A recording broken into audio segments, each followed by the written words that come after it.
Biryani recipe. চালটা ধুয়ে রেখেছি, তেজপাতা দিলাম, গোটা গরম মশলা, এলাচ, লবঙ্গ, নুন, তেল। ভাতটা হচ্ছে, ভাতটা হলে নামিয়ে দেখাচ্ছি। বিরিয়ানির আলু সেদ্ধ হবে, নুন দিলাম। এই যে এই কালারটা দেবো, বিরিয়ানি কালারটা, অনেকে হলুদ দেন, হলুদ দিলেও হবে। এই কালারটা আমি দেবো, দেখুন। এই দেখুন কালারটা দিয়ে দিলাম। এবার পরিমাণ মতো জল দিয়ে দেবো। এই যে জল দিয়ে জাস্ট একটা সিটি মেরে রেখে দেবো, তারপরে ভেজে নেবো। এতে খুব তাড়াতাড়ি হয়ে যাবে। আজটা ব্যারেস্তা করে নেবো। Barista ready. এই যে ব্যারেস্তা রেডি হয়ে গেছে, কি সুন্দর কালার এসছে না?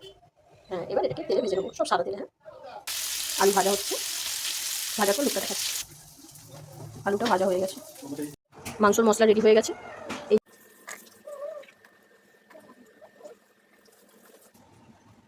এগুলো পেস্ট করা হবে। তেলের ওপর চিনি দিলাম,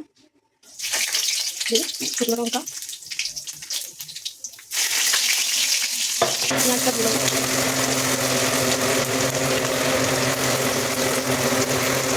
পেঁয়াজের মধ্যে নুনটা দিয়ে দেবেন, তাহলে পেঁয়াজটা তাড়াতাড়ি দিয়ে যাবে। এরপর টমেটোটা দিয়ে দিলাম, আদা রসুন কাঁচা লঙ্কা পেস্ট দিয়ে দিলাম। এরপর হলুদ গুঁড়ো লঙ্কা গুঁড়ো দিয়ে দিলাম। এবার মাংসটা দিয়ে দিলাম, মশলার সঙ্গে ম্যারিনেট করা মাংসটা ভালো করে কষিয়ে নিতে হবে। ফাইনালি এই লুকটা এসেছে, খুবই অল্প তেলে রান্নাটা হয়েছে, আপনারাও করে দেখবেন, খুবই ভালো হবে। বিরিয়ানির ভাতটা নামিয়ে নিয়েছি, এরপর মশলাগুলো দেবো, দেখাচ্ছি। এখানে এই ভাজা মশলাটা দেওয়া হবে বিরিয়ানিতে। এতে আছে জায়ফল, জয়িত্রী, গোটা গরম মশলা, সাইজিরা, গোলাপের পাপড়ি। এটাকে ভেজে ব্যাশ করে নেবো। এই দেখুন ভাজা হয়ে গেছে, এবার মিক্সিতে গুঁড়ো করে নেবো। যে মিক্সিতে দিয়ে দিয়েছি, গুঁড়ো করে নেবো। এই যে গুঁড়ো করে নিলাম।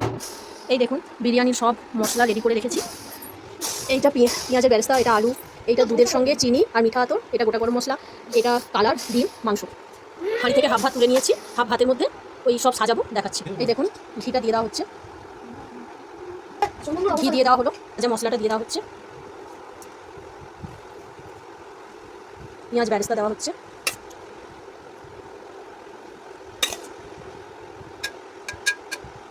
দেওয়া হলো মিঠা আতর, আমুল দুধ আর চিনি মিক্সড করে দিচ্ছি। এটা দিয়ে দেওয়া হলো। এবার কালারটা দেবো, আপনারা যে যেমন কালার খান সেইভাবে দেবেন। আমি কালারটা অল্পই দিচ্ছি। আলুটা দিয়ে দেওয়া হলো, মাংসটা দেবো। মাংসটা দিয়ে দিলাম, কেওড়া জল দিয়ে দিচ্ছি,